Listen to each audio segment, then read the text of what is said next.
that way of thinking that brings you to succeed, no? That's my memory, my first memory of you. Which is the easiest subject. It came naturally, so... But there is definitely the possibility of finding a work-life balance in Cambridge. I mean, every student can create that little bubble. you're always good enough. It's a fact.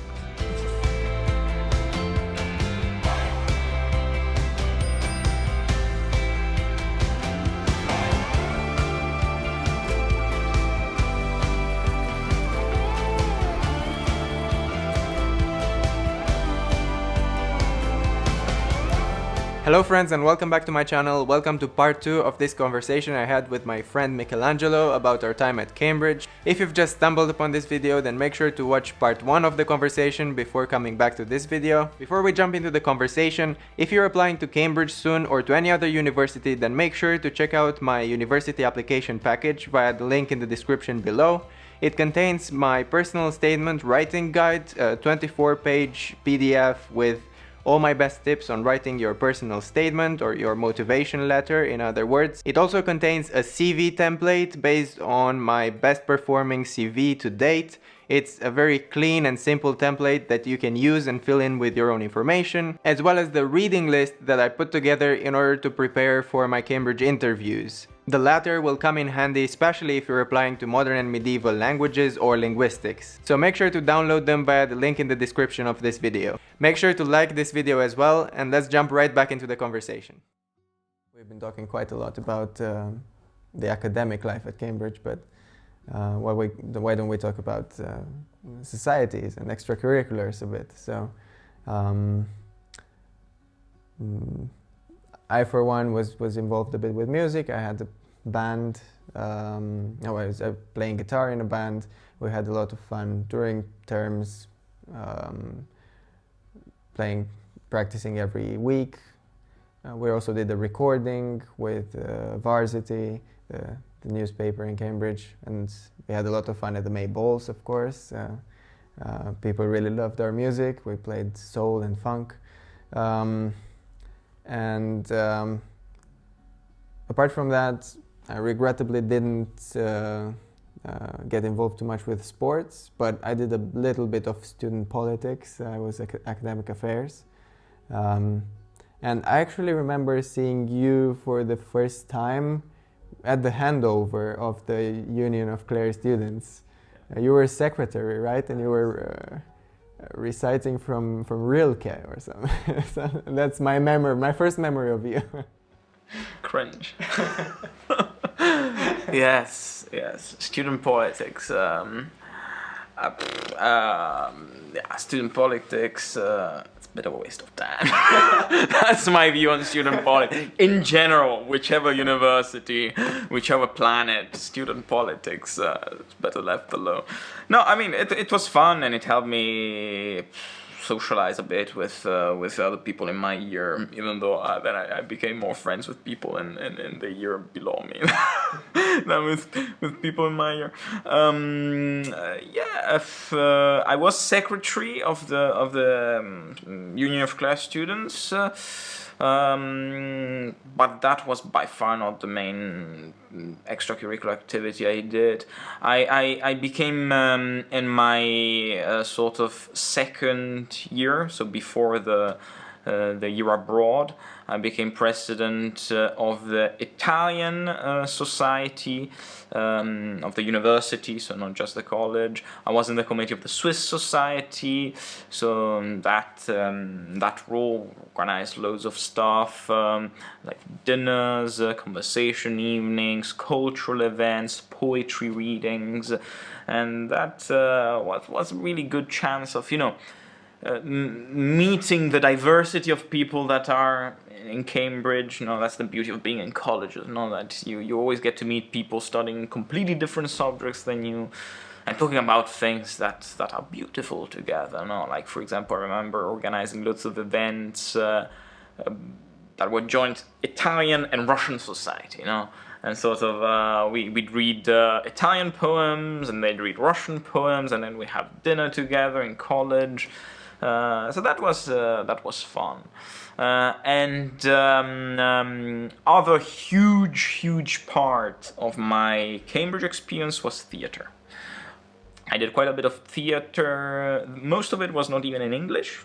I think I did one play in English at the Corpus Playroom, which is like the smaller student theatre in Cambridge.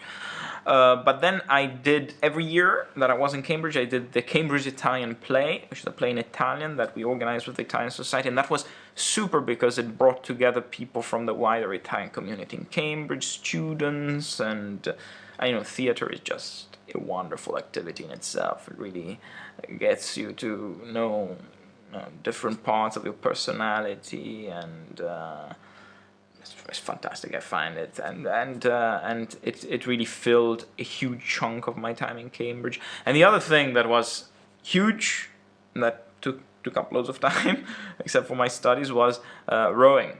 So I rowed from the summer term, so the end of my first year, until basically my masters, which half of it was not in Cambridge due to the pandemic. But yeah, I even got to, even though I'm not the most athletic sort of guy, I even got to row in the first boat of my college, of Clare, and so that was a fantastic commitment. Used to wake up very early in the morning, well, very early, I mean like 5:45 that time, to go rowing 3 times a week, and then in the weekends again. And it kept me fit, it gave me a rhythm during my time in Cambridge, it gave me great friendships, and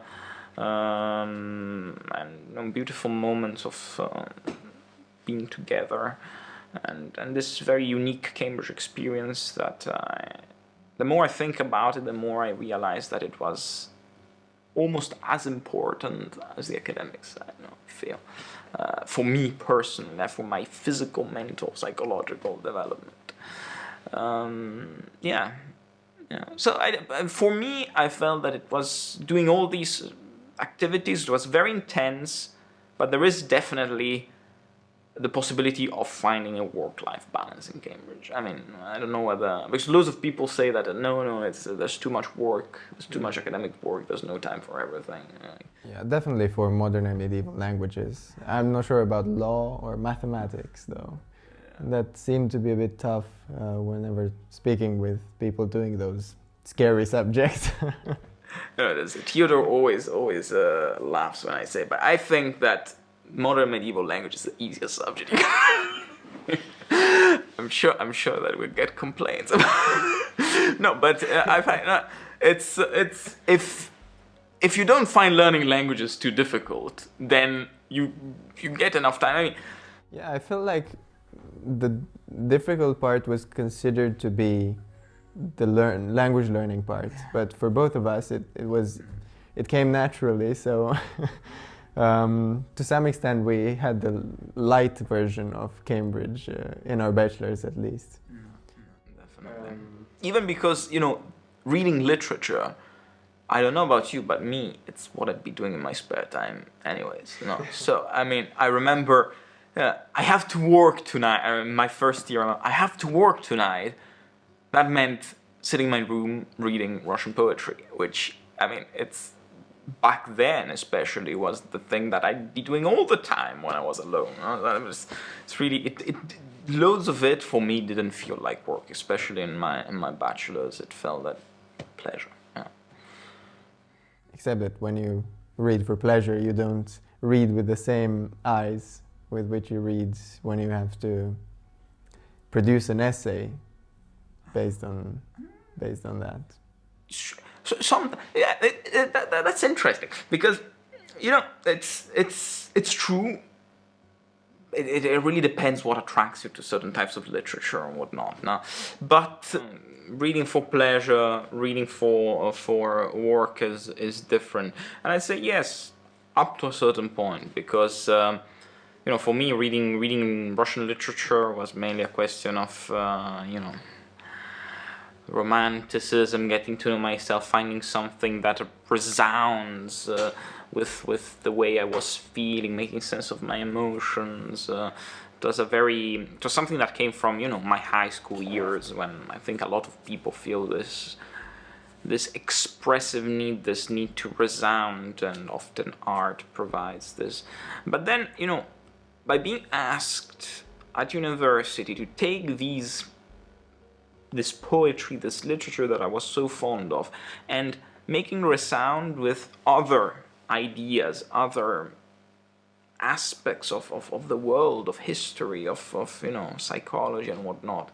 I think that this sensitivity, this ability to approach literature emotionally, and therefore this reading for pleasure, comes in handy. You need quite a lot of emotional sensitivity to be successful academically. That's why I always argue with people who come to me and tell me, you're very intelligent academically, I'm intelligent emotionally, so I couldn't go to Cambridge. And I say, that's not true. It's all about the ways in which you channel your intelligence. But I don't think there is a person who is really, you can't be intelligent without being emotionally open, without experiencing things like ideas, politics, international relations, literature in an emotional way.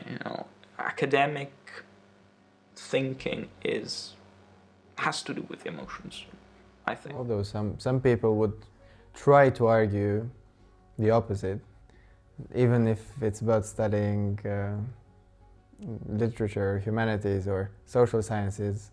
There are people trying to make it into a science, and what defines science to them would be this kind of objectivity or quest towards truth in an objective way.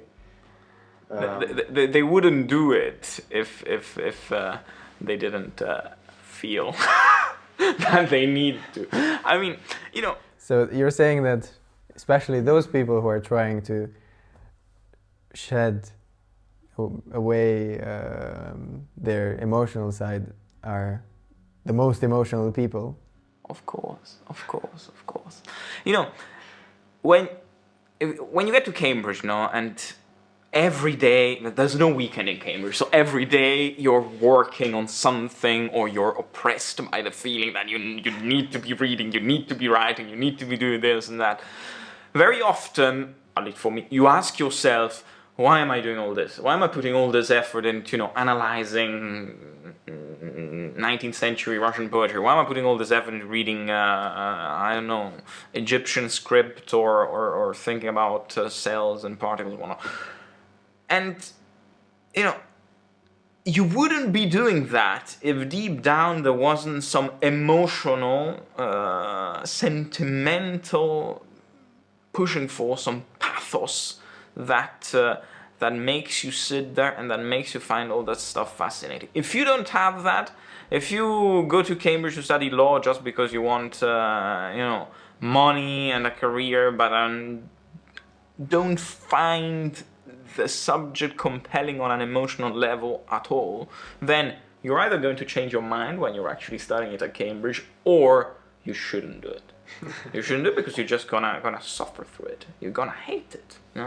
You need to be emotionally engaged with something, to spend so much energy, so much thinking, so much. That's probably what that piece of advice was about, that I got before applying. That it should spark your interest in a way that is related to the heart more than to the mind.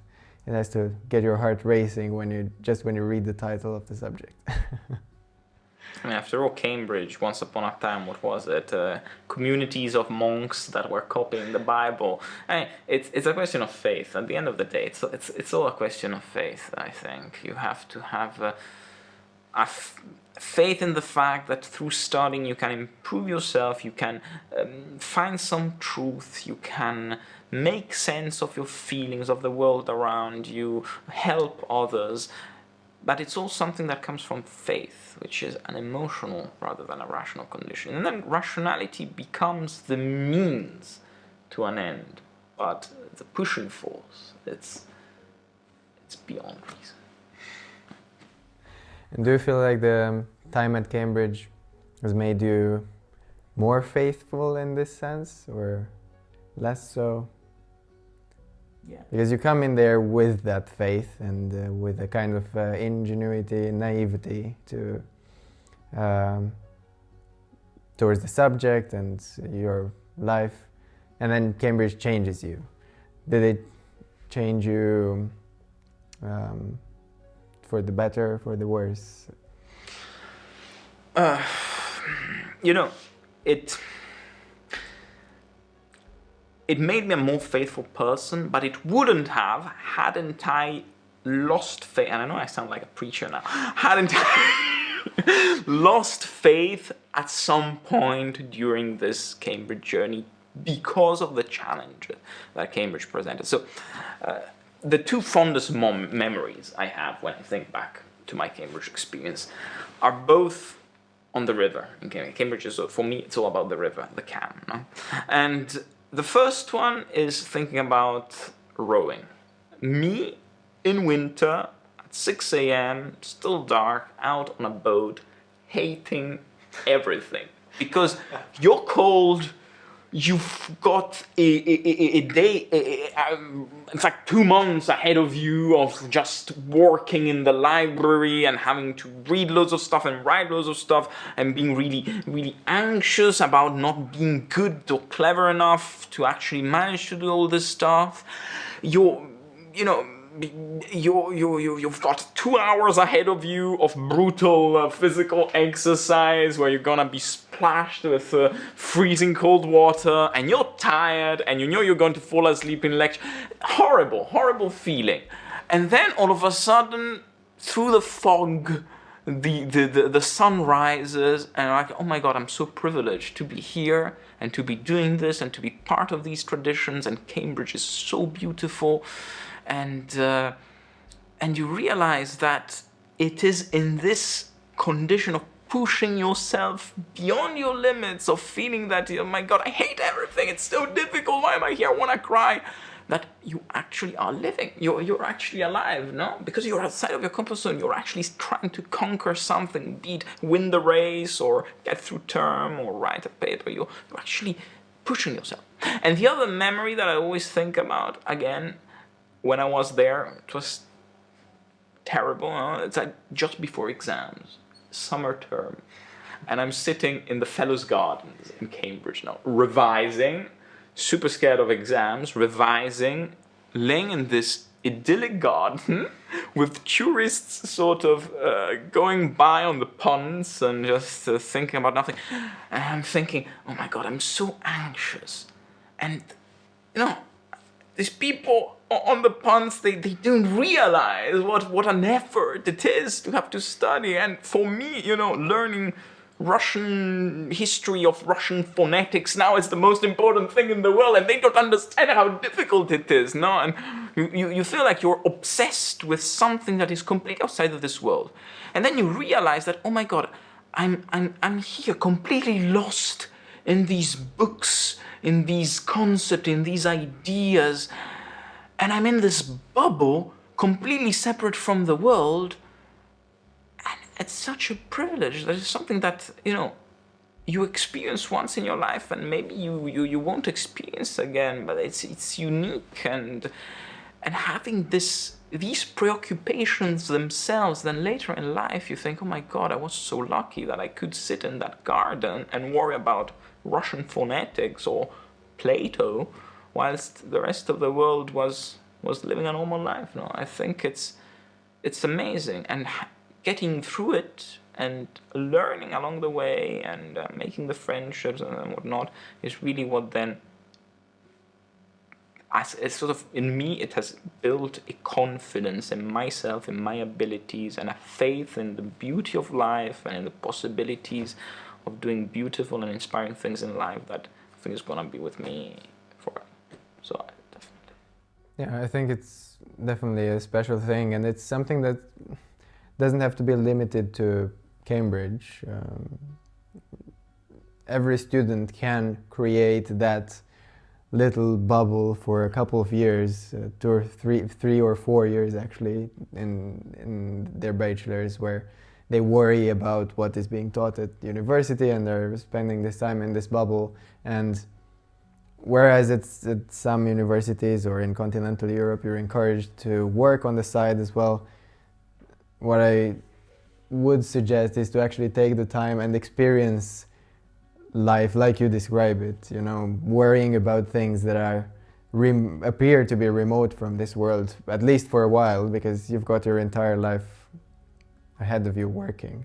And it's, you don't appreciate it maybe at that time as such, but it is a time in which we will never come back, and a time which you can actually use to do something that is very different from what you will be doing afterwards, and worry about things that appear to only be important in that time and place, for you only, or for your group of students, but for no one else. And yeah, it's valuable to be open to being part of this bubble for a while, not dismissing it like something unproductive, which does not prepare you for performing economically later in life. Because I feel like there's a lot of stigma on universities now that they're unable to prepare students for succeeding economically later and getting good jobs. But especially for Cambridge and many other universities, that's not the purpose of going to university. And it shouldn't be. And it shouldn't be. I think, yeah. I think you're completely right. I mean, it's something that you can get wherever you go. I mean, it's not just Cambridge that can offer you this, even though Cambridge has something more, I would say. But, you know, education is a very personal experience, and you always make what you want out of it.